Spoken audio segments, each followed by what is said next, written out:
I'm Sparkle, and I meant to make this video a long time ago. This is a video on how I made my treasure chest dress for Holiday Matsuri. I went as a cosplay guest and I was one of the benefit ball judges. And the theme last year was pirates, so I was very excited. So I made myself a treasure chest dress. So this is how I did it. Starting out, I wanted to figure out which way I was going to make my stripes go because I wanted to have them be the same as a chest. So I knew I was going to put a treasure chest on my head and then just kind of work my way down. So I found this amazing fabric. It was like 5 yards of fabric for $5 at the thrift store. I was so excited. So I decided to go with horizontal lines because that worked best for the treasure box shape. Lines, symmetry, and I ended up going with the back side of this fabric because it was just darker browns, and I mean there's no rules here, do what you want. So the gold is actually supposed to be the main side of the fabric, but no, not in this house. I know, Miss Lady. I have to hello. Okay, no ironing today. Alright, so we did a lot of ironing. Luckily, when you work with fabric that has stripes, it almost makes it easier to measure because you have lines, like a big giant grid. So I started off with making the dress skirt. I was going to make it a two-piece, so I wanted a big pleated giant skirt. So I went through and did these pleats. I think they're box pleats because they're pleated on both sides instead of going one way, I think. I don't know. I got my hoop skirt crinoline off of Amazon and I just had a like peasanty dress and I used that as the front. It sadly didn't go all the way around, so I kind of did a little hack and just cut it and put it down the front. Excuse me, sir.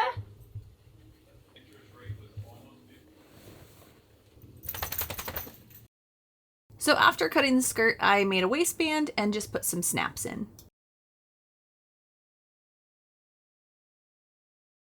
Like I said, I made this in like a day, maybe a couple days. But I mean, if you put it all together, it would be like a day.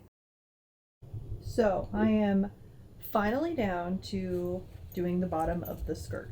I went ahead and pinned along the bottom where it kind of hits, even with having heels on, because I know I want to add a ruffle, but I'm not really sure where on the standing scale I want it to lay.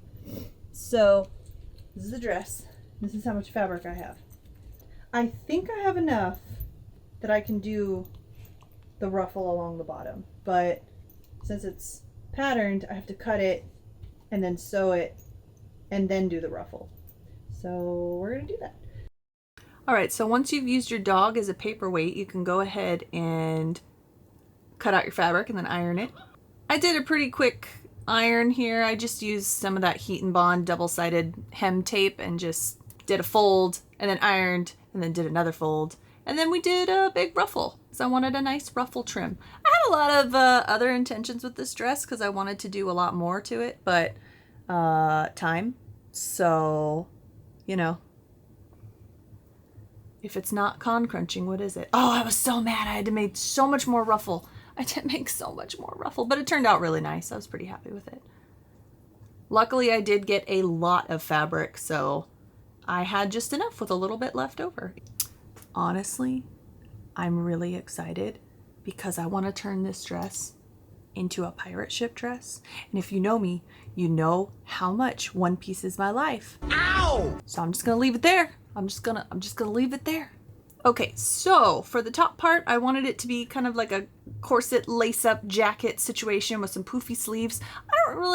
There is no method to a time period of this dress. I just wanted it to look kind of old and ball gown-y, so we just went with that. I put a little bit of boning in just randomly. I cut out some shapes, did some measurements, and yeah. I do recommend if you aren't very good at patterning to just get something as a base. Use like a dress you already have, or there's a lot of free ones online, something like that. So the red is my mock-up and the brown is the inner lining. And really, I probably should have put a little bit more boning or had a different boning structure. This did work out, but I ended up making it a little tiny too big, so that's okay.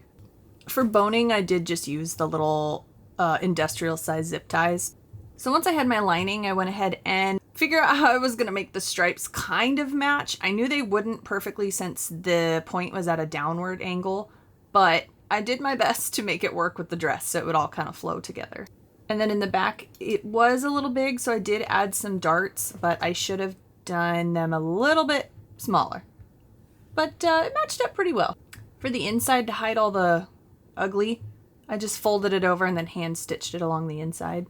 And then I have a grommet maker thing. Oh my gosh, best $50 I ever spent. I got this green grommet press thing and a whole thing of grommets for $50 on eBay. And I still to this day have not used all of them. Although this grommet press thing is kind of tricky because if you press too hard, you'll crack the grommets, which is what I do too often. For the sleeves, I did just do like a basic sleeve pattern and then added some fluffy ruffle.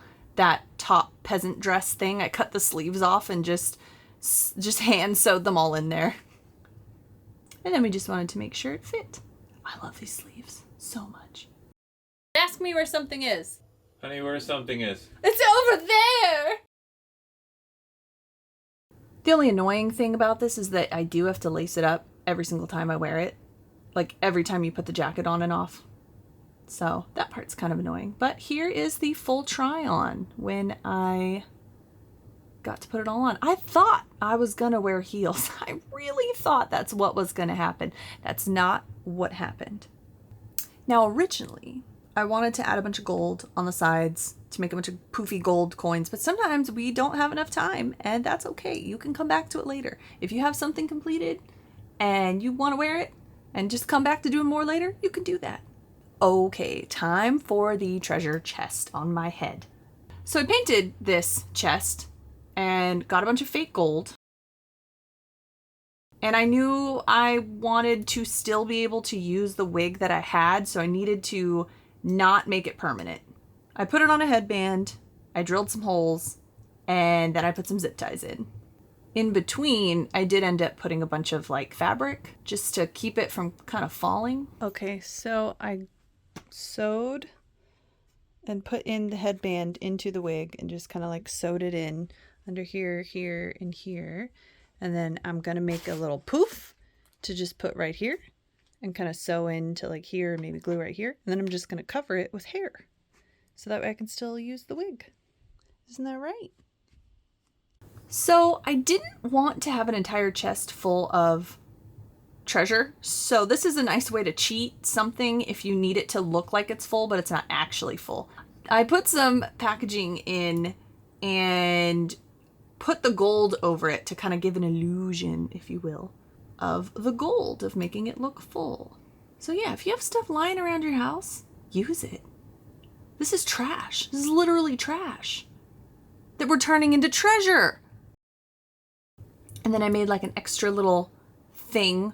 And then this was my favorite part, just getting to glue all these fun coins and gems and necklaces onto the gold fabric. I wanted to do this throughout the dress, but it only made it to the top. So yeah, but that's okay. So I'm pretty much just making a nest of hair. Just because it's mainly going to be about the... I know, Ruby.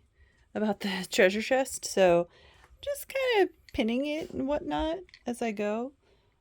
She's pouting because it's dinner time. But yeah, I think it'll work out. It's not the cleanest thing, but I mean, it's a pirate, so yeah. But yeah, that's pretty much everything on how I made the dress. Is kind of, I know, a whirlwind of chaos, but you know, sometimes that's fun to just make a project that you are just kind of like, I better do something for fun. It doesn't have to be perfect, and let's just make it look pretty. I sadly did not take enough video at the con. Thank goodness for Elphie Monster Cosplay, who took this lovely video of me. I did have a lot of fun. I felt like I was floating every time I walked around. I don't necessarily make a lot of ball gowns, so this was pretty fun to wear, and I definitely will be making more in the future. The benefit ball was so much fun. Everyone looked so gorgeous, and it's really, really a fun event. If you're ever going to Holiday Matsuri, please go to the benefit ball. It's so cute. And a lot of the charities associated are really, really wonderful. So I highly, highly recommend checking them out. And that's pretty much how I made the dress. I hope it was helpful or maybe inspiring in some way. I don't know. Maybe it just filled your day with however long this video is with some enjoyment. Enjoyment? Is that a word? Enjoyment? Enjoyment. You ever see a word multiple times and then it gets weird? That's where I'm at now. But let me know if you guys want more videos like this. I know I've been trying to do some like TikToks and Instagram reels and little short form videos, but I really wanted to do more like this. So let me know if you like it and if there's something you want to see more of. So, okay, have a sparkly day. Where's my lesson?